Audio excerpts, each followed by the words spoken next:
Welcome to another episode of the Dialectic at Work, a podcast dedicated to understanding the interdisciplinary world of Marxian theory, its philosophy, its politics, and its economics. I'm your host, Shahram Azhar. I'm an associate professor of economics at Bucknell University.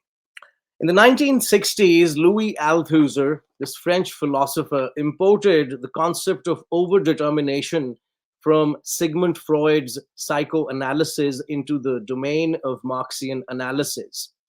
20 years later, two theorists from the United States, Stephen Resnick and Richard Wolff, developed this idea into a Marxian critique of political economy in their seminal book, Knowledge and Class. Yet, many of the premises of the concept of overdetermination and its applications remain fuzzy at best to American audiences and graduate students in the US, even students of Marxian theory. So, to solve that particular dilemma, this week the Dialectic goes to work with Professor Richard Wolff, one of the co authors of that amazing book. Hello, Professor Wolff, how are you? Okay, so I'm glad to be here. Rick, I wanted to take you back to the 1970s and 80s when you and Steve Resnick became tenured professors at UMass Amherst.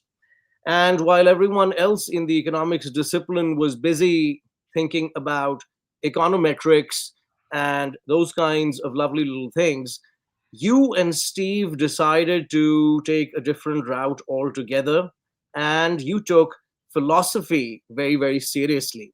Can you help us understand why you and your friend and your co author decided to take that particular route? Sure.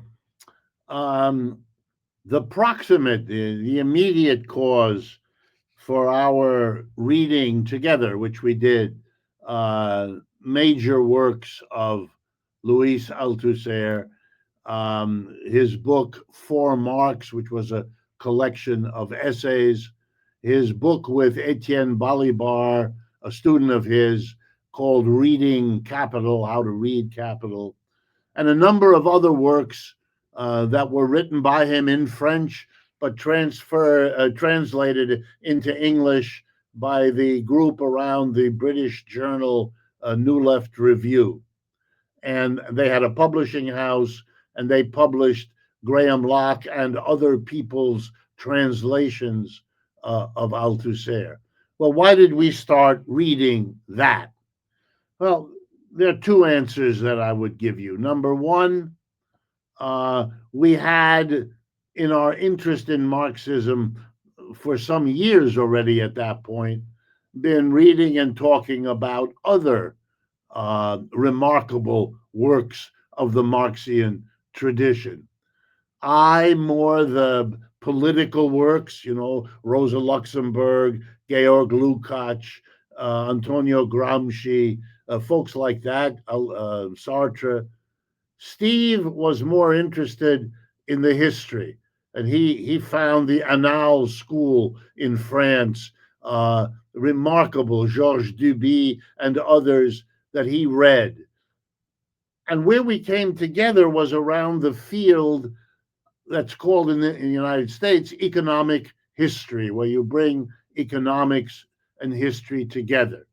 So I think a good place for me to answer your question is to say, why were we interested in economic history? Again, many answers, to focus on a couple. It seemed to us that history was the truth of it all, and that we could understand the theory better if we grasped what had actually happened. Most graduate programs in economics pay little attention to history. There's maybe an obligatory course that the graduate student is required to take, history of Europe, maybe, or in our country, history of the United States, and you get a one semester overview. It's very superficial. It's important that you learn that the Civil War happened before World War I and a few other key points, and then you're done. There is very little attention to history. We, however, thought it was somehow very important. So both he and I had been developing courses in economic history. I had majored, if you like, in it when I was at Yale. They had a special program at Yale at that time where if you came to Yale, you would get either a master's degree in history and a PhD in economics, or vice versa, a master in economics, and you had to make that choice. I made the choice to get the PhD in economics, but I took a master's program in history. It was part of our sense that the history was very, very powerful. We were also affected by advice given to us repeatedly by Paul Sweezy, a leading American Marxist who I knew real well and who got to know Steve as well. And likewise, we got the same advice from Joan Robinson in England, which was forget the theory, learn the history. That's where you'll learn what the economic system is and how it works. So we were, if you like, into history, not as an allied field, but as a core part of understanding economics. We were unfriendly to the notion that economics could or should be separated out and dealt with by itself as a quote unquote academic discipline. But there was another reason, quite different, but equally powerful, if not more so. We were, as we became friends and got to know each other, Resnick and I, we were leftists here in the United States. We were products of the 1960s, of the anti war movement, which caught us up. And however leftist we were before, made us considerably more so as we struggled against a colonial war, which is how we understood the Vietnam situation. But with that approach, we began to say the name of the game is about how do you accomplish an historical change as profound as going from a capitalism which we saw as negative to a socialism that we saw as where we go next. Socialism should be, would be, and we would certainly fight to be a better system than capitalism, but rather in the way that people who loved capitalism thought it was worth fighting to get rid of feudalism in Europe in order to make the transition. We became aware around that time that Marx shared this view, that his book, Das Kapital, which we were reading, was full of historical discussions at every step. And they weren't just, here's an example. It was working out the specifics of an argument through the history. And then we were really taken with section 8 of volume 1 of Capital, because in that's the last section of volume 1 in the editions that are normally published. Section 8, it's about the transition from feudalism to capitalism. And we realized this is what we want. We want to understand how Marx, who by that time was an important teacher of ours, not, of course, the only teacher, and not because everything he said was reasonable or correct. We never had that problem. We never worried about that. But because he had a really interesting way of looking at the world, of examining history, here was the one time that he seemed to have wanted to include a detailed discussion at the end of his theoretical work, Das Kapital, Volume 1, of the transition, because it would help us understand what capitalism is to understand how it emerges. It has a vague relevance to psychology in which you study the earliest history of the child, of the newborn, because it contains so many clues to everything else that happens later. That whole notion that we are, as adults, working out the traumas, the experiences, the presences, the lacks of our childhood, etc., etc. And you'll see that this comes back later, this psychological interest that's playing there too. I had by that time married someone who was studying the works of a Swiss psychologist, Piaget. And Piaget is famous in European psychology for having studied infants.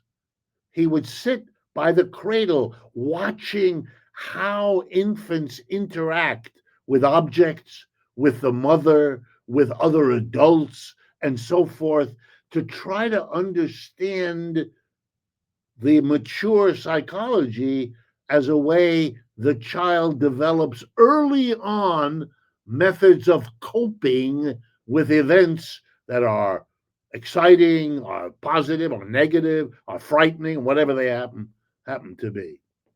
So Steve and I became committed to economic history. We taught, sometimes together, sometimes alternatively, the graduate program in economic history, required of all of our graduate students at the University of Massachusetts, and which we determined to make a theoretically informed history. And then someone handed, because people knew that, someone handed us a book. And the book was by two British sociologists, Paul Hirst and Barry Hindess. And the two of them together, Hindess and Hirst, had written a book, I believe published in 1975, with a title like Pre-Capitalist Social Formations or Mode of Production. Those words were in the title. It's not in my head right now. And Steve and I realized that their project was ours. They had undertaken to read, or to actually reread, the history of the transition from pre-capitalist to capitalist class structures through the lens of Marx's history. Their argument was that nobody had ever done that. Yes, and many people admire Section 8 of Volume 1 because of its rich rendition of a transition. And everybody knew that Marx was obviously interested in that transition because of the hints it would give us to how to think through the transition from capitalism to socialism. But no one had actually tried in a systematic way that we knew of to do that. Now, we didn't know at the time, but it turned out that there were sections of the Grundrisse, Marx's notebooks, let's call them, for lack of a better term. It's a hard, the word is German and it's hard to translate, which is why people keep calling it the Grundrisse. But it's a collection of foundational notes, for lack of a better term. There is that material there. And there were other people becoming more and more interested the way we were in understanding this. One of them was the great British historian, Marxist, Eric Hobsbawm, who put out a little book on modes of production and all of that. It became an important topic, this notion of how you understand history in a Marxist frame. All right, the remarkable thing that Hindess and Hirst did is they did it systematically. So there was a chapter of how to understand the feudal class structure, how to understand slavery, how to understand, and not only that, how to understand in a dynamic way how they disappear, how they negate themselves. Trying to apply, but in a systematically organized way, Marx's ideas to a whole lot of transitions, not just the one between feudalism and capitalism. And then the aha moment. As we're discussing this, learning from Hindus and Hurst, Steve and I, brought Barry Hindus, as I recall, to Amherst to spend a week or two with people. We discovered that Hindus and her, into whom we developed a correspondence, we knew each other and all that. Hindus eventually went to, I think, New Zealand or Australia. I don't know what happened. We lost touch. But they informed us that what enabled them to do this path breaking work on social structures and the transitions within and among them was the philosophical interventions of Louis Althusser. And so Steve and I, we had heard of him because he's one of the pantheon, if you like, of great European Marxist thinkers and writers of the 19th and 20th century. He isn't quite as well known as Jean-Paul Sartre, but almost. You know, he's part of that same generation that produced Sartre, produced Levi Strauss, produced Michel Foucault, Derrida, all of them. He's part of that. And the difference is he joined the Communist Party out of more out of personal reasons. What happened to him in the war, in World War II.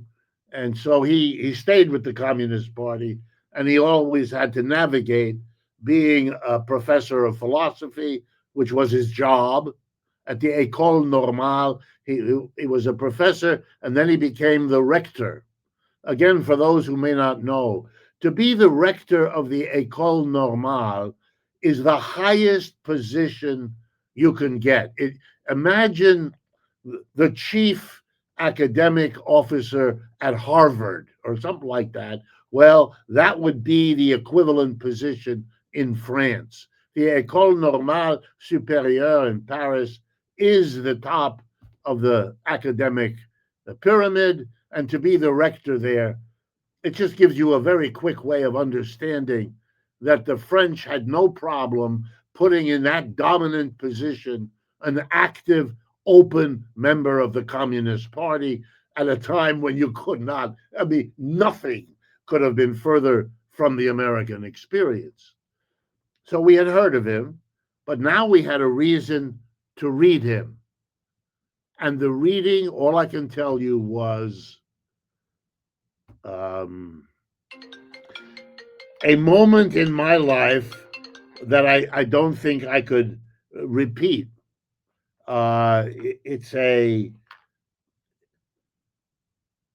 It's one of those moments in which you recognize that you've been waiting for this book for a long time, and now you have it, and you can't quite believe it because you had given up hope that it existed, and now not only does it exist, but it's available in a language you can read, and you have a good friend who's at the same point in his life and wants to read it. And Steve and I went through the works of Althusser just in awe of what he had to teach us.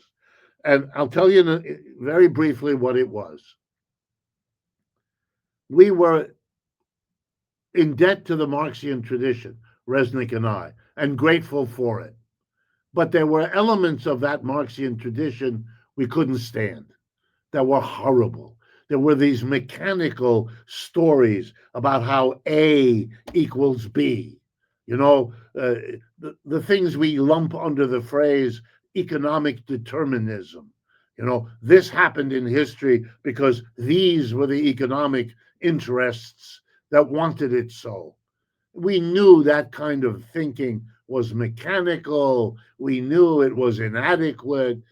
Every time that you heard or read it, you could think in 5 minutes, you could think of exceptions that destroyed the rule, etc., etc. But nobody within the Marxian tradition, even the people we liked most, ever confronted that issue. The work they did might have violated it, but they didn't make a point of that. They went ahead and they talked about what they felt was important to tell their stories. But nobody had done what a good philosopher does: sit down and say, okay, this stuff that you're saying doesn't make sense. Here are the reasons. And here's an alternative way to think about this that really is better.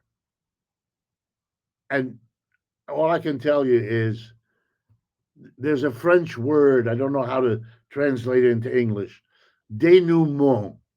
It is it is a moment of revelation. And reading Althusser transformed us.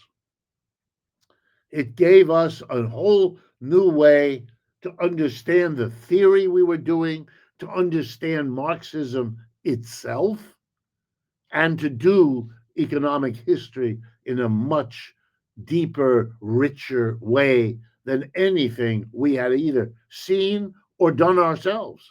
It was just a way forward for us. And we read it in enormous excitement. And it was only a couple of years later that um, I requested my cousin, who was at that time the leading French woman psychiatrist. She's on the editorial board of the Revue Psychanalyste de France, which is the leading review of psychoanalysis in France. Uh, the French intellectual life is heavily concentrated in Paris, and they all know each other. And they're all, sleeping with each other or thinking about it or planning on it or whatever else. Very, um, I mean, not literally incestuous, but you understand what I'm saying. So I asked her, "Do you know Althusser?" And she giggled and said, "Yes, of course I know Althusser." I said, "Would you do me a favor? Would you tell him that he has an admirer in the United States, namely me, and that I would like to spend a little time talking to him about the reception of his work in the United States, because I'm part of that. And the advantage is I speak French, so we can do it. He didn't, Althusser did not speak English. So we can do it in French. And I will come to Paris, and I had a sabbatical coming, my first one. And long story short, that's how it was arranged. I went to see him at the office, the bureau of the rector at the École Normale on the Rue d'Ulm in Paris, ULM, the Dutch city, Ulm, the street of Ulm, where his office was. And we, over a summer period that I was there for several weeks, I had some meetings with him in his office where we talked about the work that Steve and I were doing and asked him what he thought about it and so forth. And he had no idea that his work was even known in the United States. I do not know what the relationship between him and the people at the New Left Review who had translated his work, but he knew very little about what they had done. And he seemed very happy. So I was the bearer of good news that his work was not only known in the United States, but was of this enormous importance to us. So it was very good for me. It was very exciting for me. He gave me a lot of his time. Um, and he didn't really know me. I mean, he knew my cousin, but she was on the she my cousin was there are two schools of psychoanalysis in France. One of them is very close to Freud. That's my cousin. The other one is quite critical, but calls itself the École Freudienne. So they take the name, but they're not. And that the leader of that was a man named Jacques Lacan, who became very famous as the École Freudienne. So my cousin hated Lacan, and by implication didn't like Althusser much because she associated him with Lacan, even though the connection between Lacan and Althusser wasn't very close. What was close was Althusser's relationship with Derrida. That was a very close relationship, not the one with. For those who care about such things, it wasn't so close. But he was very. He asked me a lot of questions. I gave him the best answers I could. Um, I mean, I speak French, but it's not academic French, so all of that had to go a little more slowly. So, but we were able to function. Um, I met his wife and the people around him, like Balibar and a whole group of others who were doing very, very interesting work in Paris was an amazing place in those years. I mean, you had Levi Strauss and everything in the realm of anthropology that was being transformed by him. Jean Paul Sartre and Simone de Beauvoir, the couple that would sit at the Café des Deux Magots. You know Paris a little? Very little. Okay. Well, at a very famous corner on the left bank is a very old church, the Church of Saint Germain, and across the street is a cafe, as there are in most French intersections. And that cafe has been there a long time. It's called the Café des Deux Magots. Deux, the number two, and magot is like the English word maggot. So it's the cafe of the two maggots. But it was, like many cafes, the chosen meeting place for everybody having to do with Sartre and Beauvoir. So it was like an assemblage. And so I met him there and we talked there and at the Sorbonne where he gave lectures. Um, and it was a very heady time for me. And I after the first meeting, I ran back to the nearest post office and sent a telegram. That's what you did in those days, right? There was no email, none of that existed yet. So I went to the post office, and in English, I had to take the postal clerk and go do it the other way from French to English, uh, so that we could send him a telegram to let Steve know that not only was he there and were we talking, but that he thought what we were doing was a wonderful development of his work. So he had blessed us, in other words. Wow. Well, I'm extremely grateful for that work that Althusser did and your conversations with him, because the book that had a profound impact on me was this one, Knowledge and Class, which would have been impossible had you and Steve not done that amazing work. Yes. I want to, because we're running out of time, uh, despite the fact that you and Steve spent multiple years at UMass and taught multiple students, it seems to me that many critics, including some of our friends at UMass, have argued that overdetermination cannot be applied in practice because in practice one only looks at one or two or three variables, as they like to call them, or factors. How do you respond to that? Yeah, I'd be glad to. I do want to say one more thing by introduction, then I'll answer that. Please. Althusser was aware that what he was doing was bringing science, in his language, scientifically developed concepts from other realms of knowledge over into Marxism. He didn't deny that. He didn't feel it required an apology.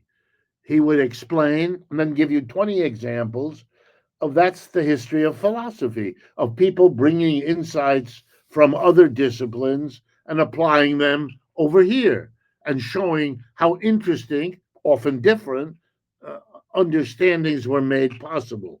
So he was proud of it. He was asked at a couple of times, what do you think about this stuff called postmodernism? And I want to make clear here because a lot of confusion about this. He understood that postmodernism was a complicated, diverse transition, transitional moment, questioning and criticizing traditional epistemology with which he agreed. That is, he wanted to question it in very similar ways. He disagreed with them as to where it comes from. He had found the basis for that criticism in Hegel because he had been brought there, he explained, by Marx. He therefore was opposed to many of the other French people embracing overdetermination. And the one I'm thinking of, the one he talked to me about, was a man named Jean-Francois Lyotard, who wrote a very important book called The Postmodern Condition. And Althusser wanted to explain, no, I am bringing certain key insights of the epistemological revolt against traditional ways of thinking. I'm bringing them into Marxism because that revolt has to happen inside Marxism also, because Marxism is full of the modernism, A causes B, that is the problem here. And so I am bringing an interrogated, his word, interpellation, I think interrogate, interpolate would be English. I am bringing certain interrogated concepts into Marxism from postmodern thinking, from philosophy. And that's a perfectly legitimate thing for me to do. And I'm showing you why I'm doing it, because I've identified the modernism. And what was the modernism? The economic determinism. That's how he reached us. Oh, I see.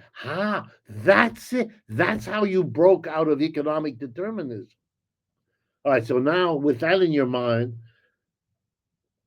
he says, I want you looking at me. I want you to bring the Marxism into the overdetermination. In other words, it goes both ways.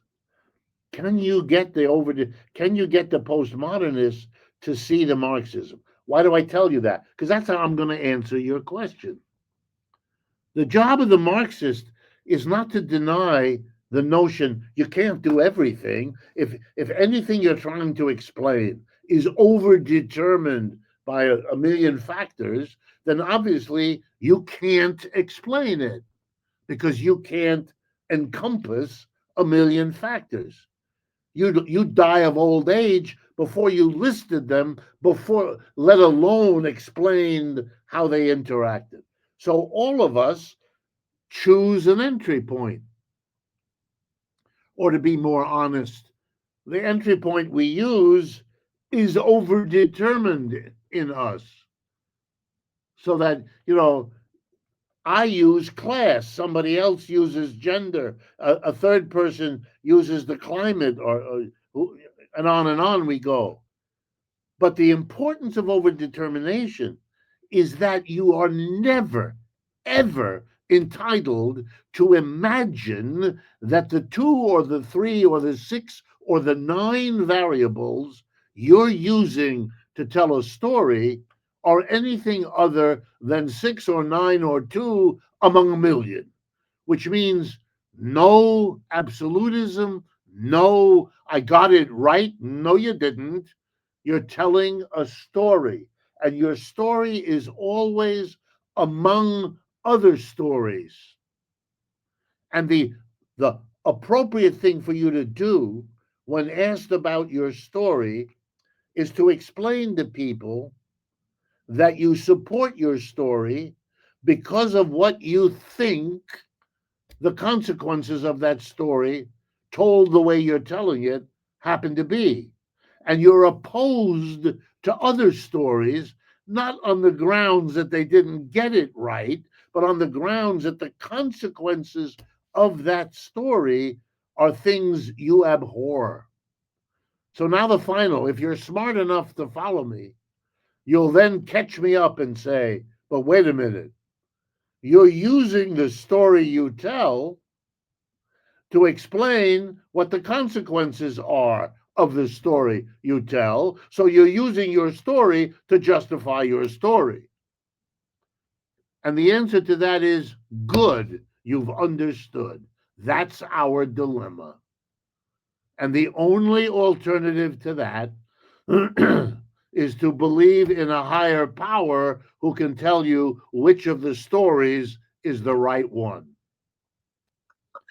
And that means that this approach is a rejection of all epistemological absolutism.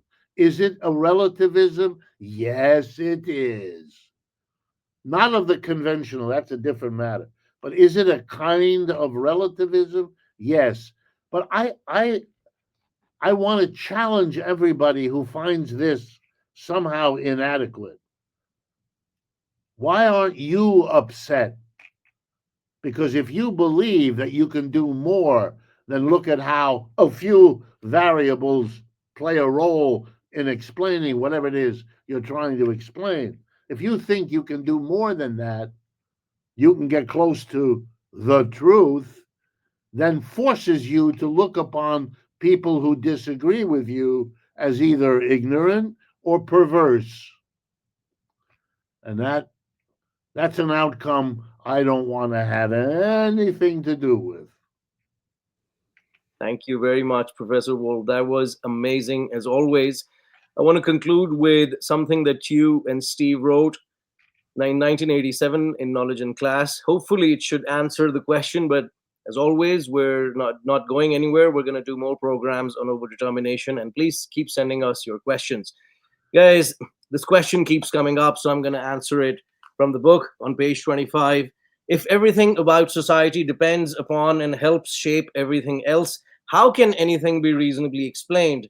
Marxian theory has a particular answer to this question.